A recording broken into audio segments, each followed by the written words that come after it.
Good afternoon dear students. पिछली class में हम लोगों ने मैंने आपको एक मटेरियल दे दिया था, उसका मैंने वीडियो नहीं बनाया था। Central pollution control board and state pollution control board, ठीक है।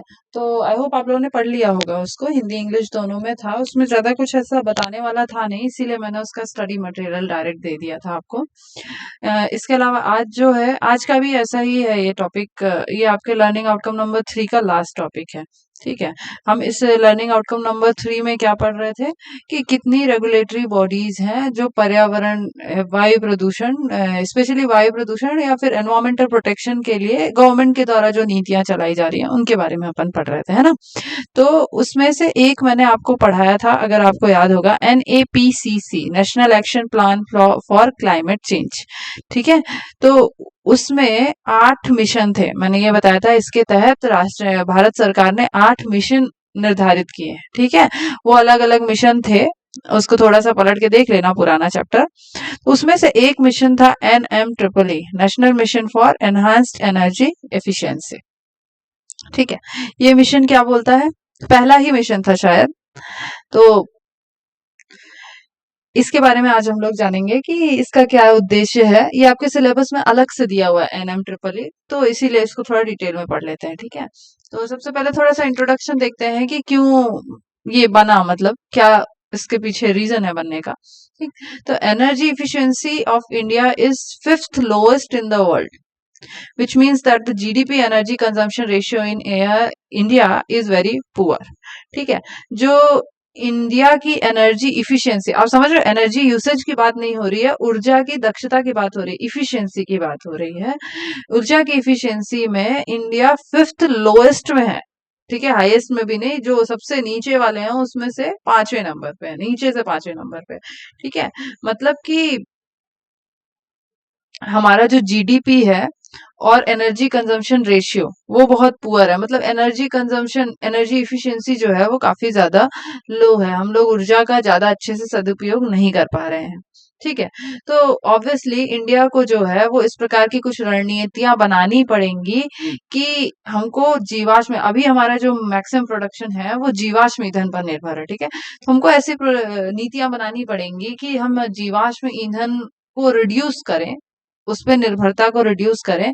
और इसका मतलब ये भी नहीं है कि हमारी ग्रोथ में कोई कंप्रोमाइज हो या ऊर्जा दक्षता में कोई कंप्रोमाइज हो, ठीक। तो हमको ऐसे प्लान बनाने पड़ेगा जिससे कि हम एनर्जी हंग्री कंट्रीज का मतलब यहाँ पे ये है कि मतलब जो एनर्जी का बहुत ज्यादा जिन स्कोप है जिन कंट्रीज में, स्पेशली जो डेवलप्ड कंट्रीज है, उनसे हम अच्छी तरह से compete कर पाए, उनसे कंपटीशन कर पाए, ठीक है।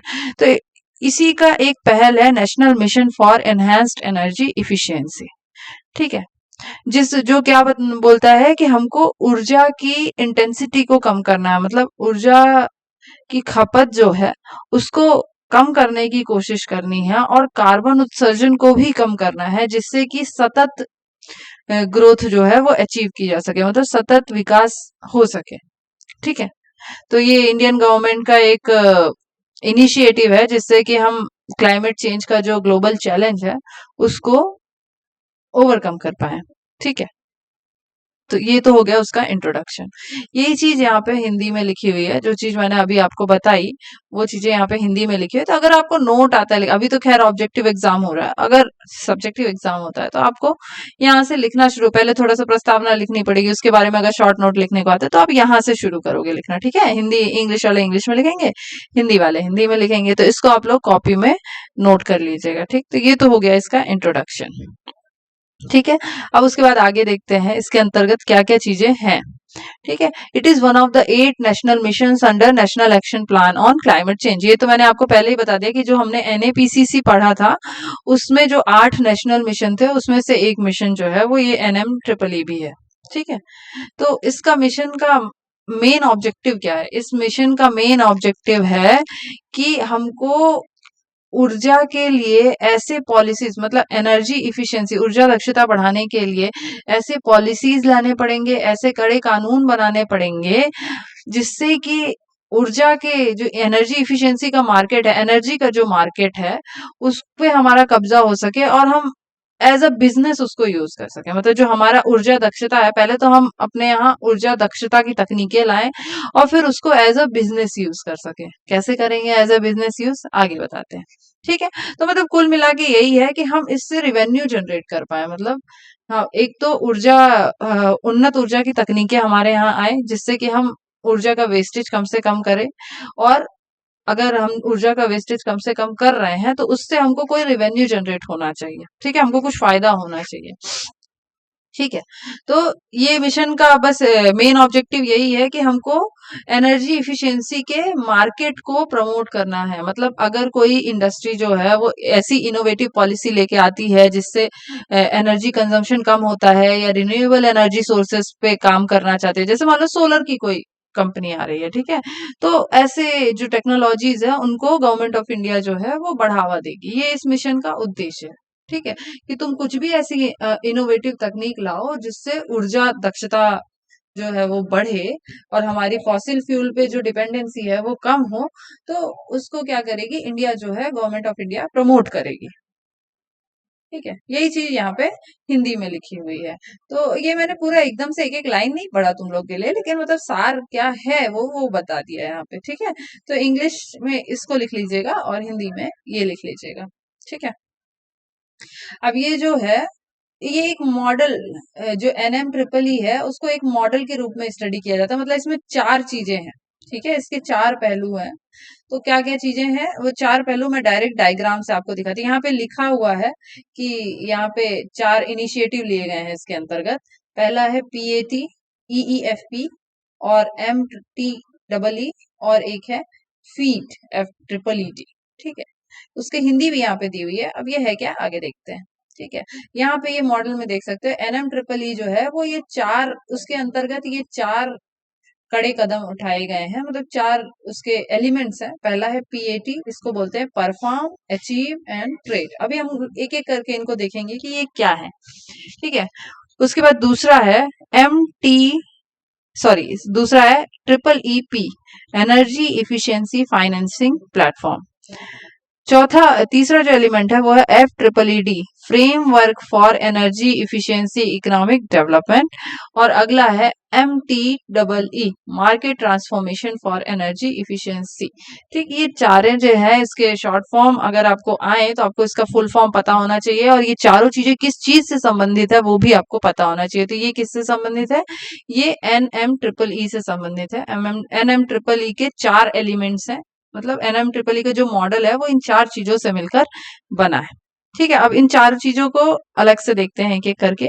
अब पीएटी के अंतर्गत क्या आता है, परफॉर्म, अचीव एंड ट्रेड।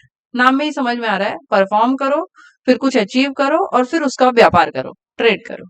ठीक है, तो इसके अंतर्गत क्या किया जाता है कि assigning energy reduction targets to large energy intensive industries and distributing energy saving certificate on achievement of targets, these energy saving certificate can be traded. ठीक है, इससे क्या किया जाएगा, जैसे जो भी इंडस्ट्रीज हैं जहां पे बहुत ज्यादा एनर्जी कंजम्पशन होता है, ऐसे एनर्जी इंडस्ट्रीज को एक टारगेट दिया जाएगा कि आप अपनी जो ऊर्जा की खपत है वो इतना कम कर दीजिए, इतने परसेंट तक कम कर दीजिए। ठीक है, ऐसा टारगेट उनको देंगे, और अगर वो टारगेट अचीव कर लेते हैं तो उनको हम एनर्जी सेविंग सर्टिफिकेट देंगे। ठीक है, ईएससी बोलते हैं उसको।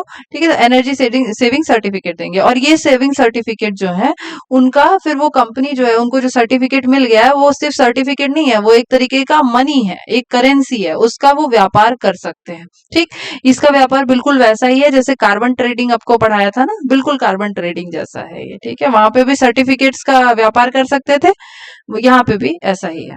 ठीक, तो एक तो ये है एनएम ट्रिपल ई के मॉडल के अंतर्गत एक पहल ये की गई है कि भाई ऐसे टारगेट दिए जाएंगे इंडस्ट्रीज को, और अगर वो अचीव करते हैं तो उनको सर्टिफिकेट मिलेगा, और सर्टिफिकेट मिलेगा तो वो उसका व्यापार कर सकते हैं। क्योंकि कोई भी इंडस्ट्री जब तक उसको कोई मुनाफा नहीं हो रहा होगा तो वो क्यों कोई चेंजेस करेगी। तो ऑब्वियस सी बात है, अगर वो सर्टिफिकेट बेच सकते हैं, उसका ट्रेड कर सकते हैं, तभी वो सर्टिफिकेट लेने के लिए कुछ प्रयास करेगी। ठीक, तो एक हो गया ये। दूसरा है इसके अंतर्गत जो कदम उठाया गया है वो है एनर्जी इफिशियंसी फाइनेंसिंग प्लेटफॉर्म। ये क्या करता है, increasing the confidence of financial institution and investor to support energy efficiency initiative. ठीक है, अब क्या है, जो फाइनेंस कंपनीज हैं, जो जितने भी फाइनेंशियल सेक्टर है, ठीक है, वित्तीय संस्थाएं हैं, जो इन्वेस्टर हैं, ठीक है।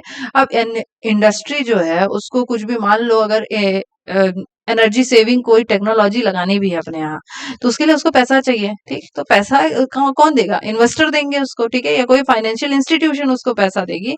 तो उन इन्वेस्टर को हमको इनकरेज, ये भारत सरकार की पहल है कि भारत सरकार उन इन्वेस्टर को इनकरेज करेगी कि भाई आप जाके वहां पैसा लगाओ, एनर्जी इफिशियंसी टेक्नोलॉजी जो भी डेवलप कर रहे हैं उनको आप फंड करो, ठीक है। या फाइनेंशियल इंस्टीट्यूशन जो भी है वो कुछ जैसे कि बैंक वगैरह हैं, जितनी भी आपकी वित्तीय संस्थाएं हैं, उनको बोलेगी कि आप कुछ छूट दो उनको, या तो ऋण में छूट दो, या उनके लिए कुछ ऐसी योजनाएं लाओ जिससे कि वो प्रोत्साहित हो एनर्जी की इफिशियंसी की तरफ, कुछ भी टेक्नोलॉजी डेवलप करने में, ठीक। तो दूसरा ये जो उनका कदम है वो ये है कि हम फाइनेंशियल प्लेटफॉर्म जो है उसको मजबूत करेंगे, मतलब जितनी भी फाइनेंशियल सेक्टर्स हैं उनको एनकरेज करेंगे कि भाई तुम इन्वेस्ट करो इस फील्ड में, ठीक है। तीसरा है market transformation for energy efficiency. इसके अंतर्गत क्या है? Promoting adoption of energy efficient equipments and appliances through innovative business model, ठीक है।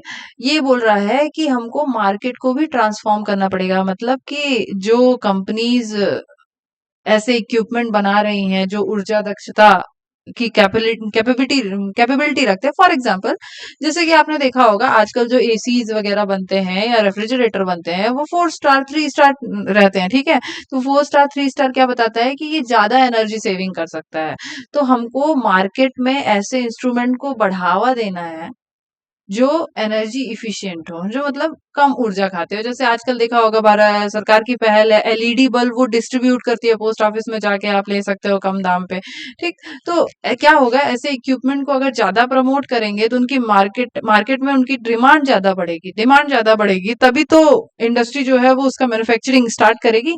तो हमको ये मार्केट को जो है, ऊर्जा दक्षता के मार्केट को जो है वो और ज्यादा प्रमोट करना पड़ेगा। तीसरा जो उद्देश्य है वो यही है। अगला है framework for energy efficiency economic development.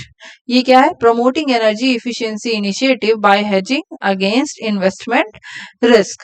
ये यही है कि ऐसे हमको ऊर्जा दक्षता से रिलेटेड कुछ योजनाएं निकालनी पड़ेंगी। जैसे होता है ना कुछ लोन वोन देना, जिससे कि मतलब लोग अगर इस सेक्टर में इन्वेस्ट करना चाहते हैं तो ऐसा नहीं हो कि उनको बहुत ज्यादा रिस्क लगे कि नहीं भाई यहाँ बहुत लॉस हो सकता है।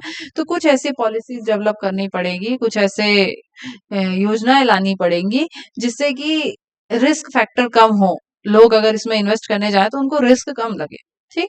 तो ये सारी चीजें मोटा मोटा ये है कि मतलब मार्केट मजबूत करना है, एनर्जी इफिशियंसी का जो मार्केट है उसको मजबूत करना है, क्योंकि मार्केट में अगर डिमांड होगी किसी चीज की, ऑब्वियस सी बात है कि फिर उसकी सप्लाई ज्यादा होगी, ज्यादा से ज्यादा एनर्जी इफिशियंट इक्विपमेंट बनेंगे तो लोग उसको यूज करना शुरू करेंगे तो ऊर्जा की खपत धीरे धीरे कम होगी, और हम लोग जो फॉसिल फ्यूल से धीरे धीरे रिन्यूएबल एनर्जी सोर्सेस की तरफ जाना शुरू कर देंगे, और हमारा कार्बन का जो क्रेडिट है वो भी कम होगा, कार्बन फुटप्रिंट जो है वो कम हो जाएगा, ठीक। तो ऐसे हमको इंटरनेशनल लेवल पे भी मदद मिलेगी इससे, ठीक है। तो इसी के अंतर्गत ये जो NMEEE मैंने अभी आपको पढ़ाया, उसी के अंतर्गत एक एनर्जी कंजर्वेशन बिल्डिंग कोड 2017 में डेवलप किया गया था, और ये किसने डेवलप किया था? Bureau of energy efficiency. Bureau of energy efficiency आपको पढ़ा चुके हो, ठीक। तो उन्होंने ही ये energy conservation building code develop किया था। अब ये कोड क्या बोलता है? It prescribes the energy performance standard of new commercial building which are to be constructed across the country। ठीक है, नाम में लिखा हुआ एनर्जी कंजर्वेशन बिल्डिंग कोड, ठीक है। मतलब जितनी भी कमर्शियल नई व्यापारिक बिल्डिंग बनेंगी, मतलब जो कमर्शियल समझते हो ना, जहां पे मतलब व्यापार होता है, ऐसी बिल्डिंग, जैसे कि आपके दुकानें हो गई, या फिर कोई शोरूम हो गया, या फिर इंडस्ट्रीज हो गई, जितनी भी बिल्डिंग्स बनेंगी जो आपकी पर्सनल घरेलू ना होके व्यापारिक बिल्डिंग होंगी, उसको इस प्रकार से बनाना है कि ज्यादा से ज्यादा मतलब कम से कम ऊर्जा की खपत हो उसमें, ठीक है। तो वो कुछ स्टैंडर्ड्स डिसाइड किए गए हैं कि बिल्डिंग इस प्रकार से होना चाहिए कि मतलब ये दिन में मैक्सिमम डे लाइटिंग जो है वो सन की यूज करें, ठीक है। वेंटिलेशन इतना ज्यादा प्रॉपर होना चाहिए कि कम से कम वेंटिलेशन डिवाइसेस का यूज किया जाए, ठीक। तो जैसे ग्रीन बिल्डिंग बोलते हैं ना, एक ग्रीन बिल्डिंग का कॉन्सेप्ट कुछ ऐसा ही है। तो 2017 से ऐसा मतलब प्लान किया गया है कि 2017 में ये एनर्जी कंजर्वेशन बिल्डिंग कोड आया था कि जितने भी कमर्शियल बिल्डिंग्स बनेंगी उनके एनर्जी परफॉर्मेंस के जो स्टैंडर्ड है वो डिसाइड किए गए हैं कि भाई तुम इतना ही एनर्जी कंजम्पशन करोगे, ठीक है। अब वो माने नहीं माने वो तो आगे लॉ का बात है, लेकिन नियम कानून बनाए गए हैं, ठीक है। तो ये सारी चीजें, ये सब भारत सरकार की पहल है कि हम धीरे धीरे जो है वो एनर्जी इफिशिएंट कंट्री बन जाए और हमारा नाम जो है वो वर्ल्ड में काफी आगे आने लगा। जो फिफ्थ लोएस्ट में आ रहा है तो फिफ्थ हाईएस्ट में आ जाए, ठीक है। तो इसीलिए ये सारे और भी बहुत सारे कदम उठाए गए हैं। बहुत सारे पिछले से आपका जो पिछला सिलेबस था उसमें कुछ कुछ चीजें और थी जो अभी आपके सिलेबस से हटा दी गई हैं। खैर, आपके सिलेबस में इतनी ही कुछ कुछ संस्थाएं थी, तो इनको याद रखिएगा। जितनी भी संस्थाएं अभी मैंने आपको पढ़ाए या जितने मिशन भारत सरकार के पढ़ाए हैं एनर्जी इफिशियंसी से रिलेटेड, वो सारे याद रखिएगा। करंट अफेयर्स की दृष्टि से भी आपके लिए इम्पोर्टेंट है और एग्जाम की दृष्टि से भी इम्पोर्टेंट है, ठीक है। तो इसी के साथ ये जो आपका लर्निंग आउटकम नंबर 3 था एयर पॉल्यूशन चैप्टर का, वो खत्म होता है। अब आगे हम लोग learning outcome number course outcome number 3 में पहुंच जाते हैं, जो कि वाटर पॉल्यूशन से रिलेटेड, ठीक। तो अगले चैप्टर से हम लोग वही पढ़ेंगे। तो आज के लेक्चर में बस इतना ही। तब तक के लिए हैव अ गुड डे।